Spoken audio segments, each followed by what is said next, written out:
네, 기도하겠습니다. 하나님 감사합니다. 월요일 아침입니다. 또 한 주간이 열렸습니다. 우리 열심히 이 한 주간도 살게 하옵소서. 예수님 이름으로 기도합니다. 아멘.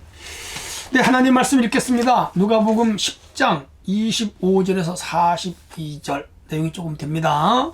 어떤 율법 교사가 일어나 예수를 시험하여 이르되 선생님 내가 무엇을 하여야 영생을 얻으리까? 예수께서 이르시되 율법에 무엇이라 기록되었으며 내가 어떻게 읽느냐? 대답하여 이르되 내 마음을 다하며 목숨을 다하며 힘을 다하여 뜻을 다하여 주 너희 하나님을 사랑하라 하고 내 또한 내 이웃을 내 자신과 같이 사랑하라 하였나이다. 예수께서 이르시되 내 대답이 옳도다. 이를 행하라. 그리하면 살리라 하시니 그 사람이 자기를 옳게 보이려고 예수께 여짜오되 그러면 내 이웃이 누구니까? 예수께서 대답하여 이르시되 어떤 사람이 예루살렘에서 여르고 내려가다가 강도를 만나매 강도들이 그 옷을 벗기고 때려 거의 죽은 것을 버리고 갔더라.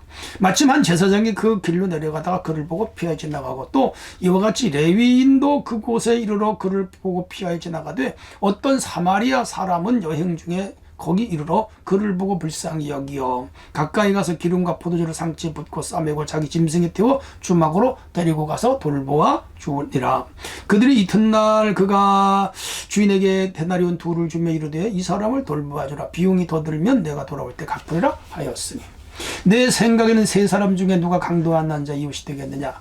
이르되 자비를 베푼 자니이다. 예수께서 이르시되 가서 너도 이와 같이 하라 하시니라. 그들이 길 갈 때 예수께서 한 마을에 들어가시매 마르다라 이름하는 한 여자가 자기 집으로 영접하더라. 그에게 마리아라 하는 동생이 있어 주의 발치에 앉아 그 말씀을 듣더니 마르다는 준비하는 일이 많아 마음이 분주한지라 예수께 나와 이르되 주여 내 동생이 나 혼자 일하게 두는 것을 생각하지 아니하시나이까? 그를 명하사 나를 도와주소서 하라. 도와주라 하소서. 주께서 대답하여 이르시되 마르다야 마르다야 내가 많은 일로 염려하고 근심하나 몇 가지만 하든지 혹은 한 가지만으로도 족하니라. 마리아는 이 좋은 편을 택하였으니 빼앗기지 아니하리라 하시니라. 아멘. 예, 오늘은요 율법을 완성하는 삶, 말씀을 사모하는 삶. 네, 전자는 선한 사마리아인의 비유고요, 후자는 마르다와 마리아의 이야기입니다. 잘 아는 두 사건이 기록이 되어 있어요. 제한된 시간이지만 한번 설명할게요. 우선 어떤 율법교사 서기관이에요. 율법사입니다. 예수님을 시험하려고 예수님께 왔습니다. 사람을 시험하는 것은 나빠요. 자기가 모르는 걸 배워야지. 자기가 아는 것을 가지고 상대방을 떠보는 건 나쁜 겁니다. 아무튼 어떻게 하면 영생을 얻을 수 있습니까? 영생 문제예요. 그러자 예수께서 율법에 뭐라고 기록되어 있느냐 그렇게 되물어요. 그러자 마음을 다하고 목숨을 다하고 힘을 다하고 뜻을 다하여 주 너희 하나님을 사랑하고 이웃을 자신과 같이 사랑하라 그랬습니다. 이 사람은 잘 알고 있었어요. 레위기 19장을 정통한 자였고 신명기 6장 4절 소위 쇠마의 내용을 잘 알고 있었어요. 예수님은 마태복음 22장 37절에서 40절에 이 말씀은 온 율법과 선지자의 강령이다. 그렇게 말씀을 했습니다. 요약하면 하나님을 사랑하고 이웃을 사랑하라. 이것이 기독교 근본 정신입니다. 자, 그러자 예수님께서 한 비유를 말씀합니다. 예루살렘에서 여리고로 내려가는 길인데 이 길은 굉장히 계곡이 깊고요. 길이 가팔라요. 거기 옛날 도적대, 마적대라 그러죠. 숨어 있다가 혼자 지나가는 사람은 위험했어요. 어떤 사람이 당하는 거죠. 그래서 옷을 뺏기고 자기 가졌던 모든 소유를 뺏기고 두들겨 맞고 거의 죽을 지경까지 뵀습니다. 자, 그런데 그 사람이 길가에 방치되었는데 제사장과 레위인이 지나가다가 본체만 차고 갔어요. 그들은 율법에 의하면 죽은 시체를 만지면 부정해요. 그리고 제사장과 레위인을 못해요. 성전에 들어가서 자기들 순번이 있는데 그걸 못하면 안 되죠. 그런 이유를 들어서 번체만 차고 갔어요. 그러나 율법의 근본 정신은 아니에요. 그들이 제사를 못 지내더라도 죽어가는 사람을 먼저 살리는 것이 맞아요. 그런데 그곳에 사마리아 사람 하나가 지나가다가 사마리아인은 여기 여러 가지 배경이 있잖아요. 주전 772년에 이스라엘이 아수르에 망하고 아수르의 사람들과 사마리아 사람들을 서로 이주 교환을 시켰어요. 이렇게 해서 이 사마리아인들은 예수님이 오셨을 때는 벌써 한 주전 722년이니까 한 몇백 년, 6, 700년 전에부터 이들이 벌써 이들은 이방인이 다 됐어요. 육체적으로 혼혈이고 정신적으로 혼혈이고 영적으로 이방인과 섞여 있어요. 그래서 유대인들은 이들을요 개처럼 여기고요 사람 취급을 안 했어요. 그렇게 해서 아주 감정이 극에 달한 관계였고 서로 그 지역을 지나가지도 않아요. 예수님은 이 사마리아인의 지역에 들어가 전도도 하시고 그랬어요. 예수님의 생각은 달랐죠.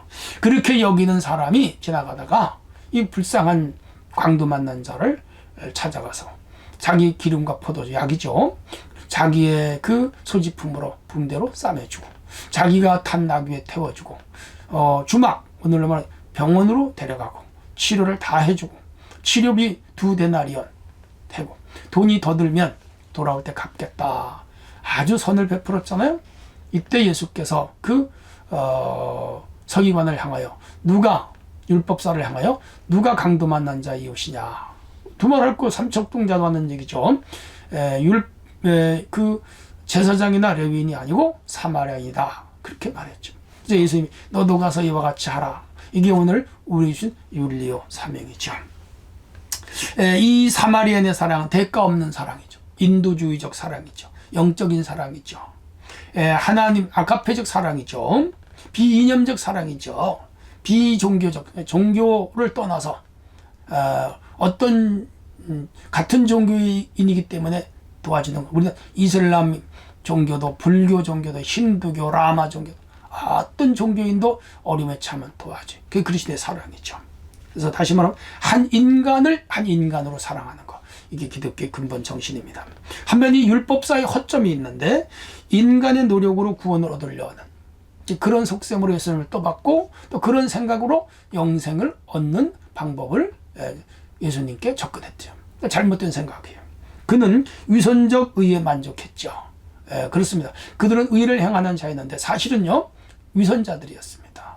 말로는 성경을 가르치고 말하는데 실제로 행동하지 않는 자들이죠. 편협적 독선주의. 그래서 이들은 사마리아인을 우습게 얘기했는데 오히려 예수님은 사마리아인데 너희보다 더 위대하다. 그걸 간접적으로 설명한 것이죠. 아무튼 우리는 율법의 완성은 사랑이나 꼭 기억하시고 사랑보다 더 좋은 건 없습니다. 사랑이 최고입니다. 그러므로 어떤 남녀노소 빈부 귀천 학식의 유무 인종의 차별 없이 그리스도의 사랑을 전하는 것, 이게 오늘 기독교의 근본적인 이념이며 그리고 신학이고 신앙입니다.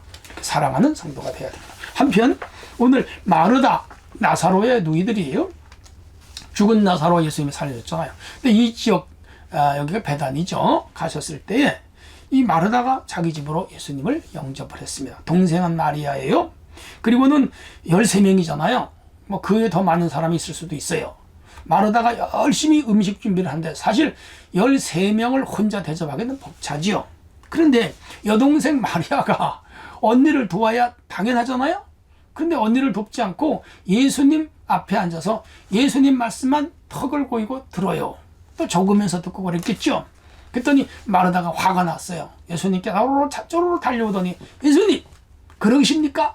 아니 저 마리아에게 책망을 해서 가서 빨리 언니 도와줘라 그렇게 말씀해야 맞는 것 아닙니까? 맞아요. 이 마르다의 말이 틀린 게 하나도 없어요. 그러는데 예수님께서 그렇게 말씀하지 않냐고, 마르다야 그렇게 열심히 준비해서 우리를 대접하려고 하지 말고 그냥 한 가지만 있어도 된다. 밥이면 그냥 물 말아 먹으면 되고 반찬 여러 개 만들지 말고 그냥 한 가지만 있으면 된다. 그래서 이 육신적으로 먹는 것이 중요하지 않고 영적으로 먹는 것이 중요하다. 그런 의미에서 마리아는 좋은 편을 택했다. 그렇게 말해요. 이 교인들 중에도 여러분 그렇습니다. 열심히 봉사하고 열심히 일하고 열심히 무엇인가 이렇게 분주하게 이렇게 행사를 하는데 일을 하려고 하는 분들이 많아요. 물론 그거 해야 돼요. 그거 없으면 어떻게 교회 돌아가겠어요. 그런데 중요한 것은 그거보다 더 중요한 것이 뭐냐, 예배가 더 중요하고 기도가 더 중요하고 그리고 신령한 것을 추구하는 것이 더 중요하다 그 말입니다. 오늘 우리 신앙생활을 열심히 교회도 섬기고 봉사도 해야 되고 전도도 해야 되고 참 할 관리도 해야 되고 할 일이 많지만 그런 건 다 지엽적인 것이고 가장 중요한 것은 예배 생활입니다. 가장 중요한 것은 성경에 있는 것입니다. 가장 중요한 것은 말씀을 듣고 배우는 것입니다. 그 일에 귀착하는 성도가 돼야 되겠습니다. 이런 의미에서 마르다보다는 마리아가 더 좋은 편을 택했습니까? 여러분 어떻게 생각하십니까? 교회 다니면서 예배가 우선입니까? 기도가 우선입니까? 집회에 참석하는 것이 우선입니까? 맞답니다. 그렇게 믿으셔야 돼요. 오늘 이 다른 건 열심히 하는데 예배 생활 안 하고 기도 생활 안 하고 영적인 거 게을리면 하면요, 시험이 오고 환란이 오고 어려울 때 다 그 신앙은 무너지고 맙니다. 그러나 예배 생활, 기도 생활, 말씀 연구 최고로 여기는 사람들은 어떤 환란과 풍파 앞에도 무너지지 않습니다. 마리아처럼 좋은 편을 택하는 성도가 되기를 바랍니다. 하나님 감사합니다. 오늘 월요일이죠. 오늘 이 한 주간도 예수 안에 승리케 하옵소서. 예수님 이름으로 기도합나이다. 아멘.